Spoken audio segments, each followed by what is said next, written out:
Hey, it's Maishika, and if you don't know me, I am a mom and a stepmom. And I'll be honest, being a step parent is not easy.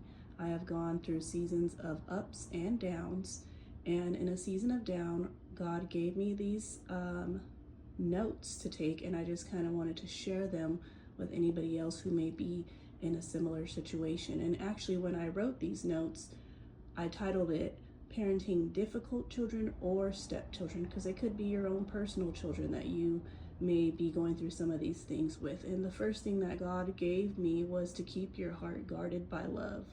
Unconditional love can't give up easily or walk away. And if you think about God, I've been reading about the children of Israel, and it's all throughout the Bible how God just never gave up on us. Like, he loves us unconditionally. He doesn't walk away from us. Even when he would get angry with us, he's always given us another chance. And so that's the same thing with parenting. Yes, your kids are going to do things that are going to upset you and make you angry and frustrated, and some days you'll want to give up and walk away, but unconditional love stays the course.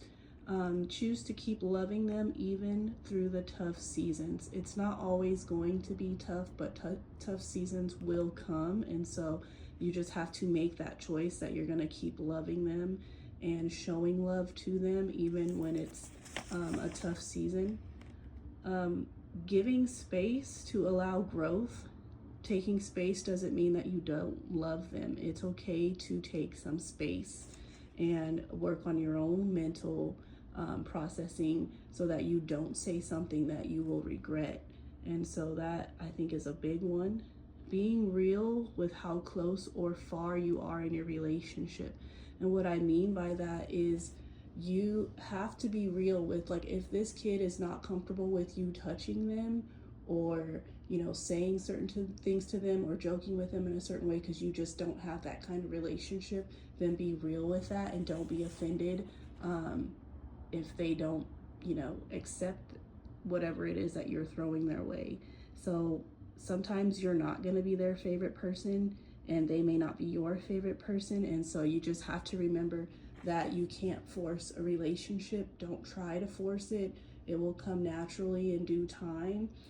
So I thought that was another big and good one for me. And being kind is not a choice. And I just love this scripture that talks about how, God draws us with his loving kindness. And so it's not a choice. You have to be kind. They are your family. They are your children. Even when they get annoyed with you, or you're annoyed with them or angry with them, you still have to show kindness. Don't let anger simmer. This is a big one. It will get worse if you just let your anger, if you dwell on being angry with them, or you dwell on whatever it is that they've done wrong. Your anger will manifest, and it will bring forth more anger and more bitterness and resentment, whether it be in you or in them. And then the other one, the big one, is to stay at the throne. Pray, pray, pray. And remember, what is impossible with man is possible with God. So I just wanted to share that. God had wanted me to share it a while ago. It kept popping out of my Bible that I had placed in there like a few weeks ago to share, but I kept kind of debating if I wanted to, because I was like, is this for me personally, or is it for me to share with someone else? I don't really know, but I just feel like now the fact that it keeps falling out of my Bible is like God saying you need to share this. And so it could be your own personal kids, or it can be stepkids, but I hope this helps somebody, and I just hope you have a good day.